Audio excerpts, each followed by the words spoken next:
Grover Cleveland Pete Alexander broke into the big leagues with a flourish in 1911 with the Philadelphia Phillies, setting a rookie record with 28 wins. And Alexander was just getting started. During his 20 seasons in the big league, Alexander would become one of the most successful pitchers the game has ever seen. Using a wide variety of breaking pitches, deceptive speed, and pinpoint control, Alexander soon found himself being compared to the top pitchers of his era. He averaged 27 wins per season during his 7 years in Philadelphia from 1911 to 1917, including one 3-year span in which he won 31, 33, and 30 games. "He made me want to throw my bat away when I went to the plate," said Hall of Fame second baseman Johnny Evers. "He fed me pitches I couldn't hit. If I let them go, they were strikes. He made you hit the ball. He made you hit the bad balls. He could throw into a tin can all day long."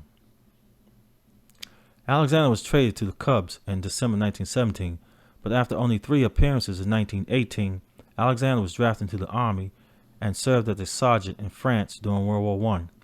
He was gassed during his service and also suffered from partial hearing loss due to a shell explosion. But he returned to the Cubs in 1919 and led the National League with a 1.72 ERA. Alexander won 27 games in 1920 and led the National League in ERA for the 5th and final time that season with a mark of 1.91. He continued to pace the Cubs staff throughout the next few years until at age 39, he was claimed off waivers by the Cardinals, who was battling for the National League pennant. He won 9 games down the stretch, helping St. Louis get to the World Series against the New York Yankees of Babe Ruth and Lou Gehrig. After complete game victories in the 2nd and 6th games, Alexander was called upon to relieve in Game 7. St. Louis was ahead 3-2 in the bottom of the 7th, but starting pitcher Jesse Haynes was in trouble, having loaded the bases with 2 outs.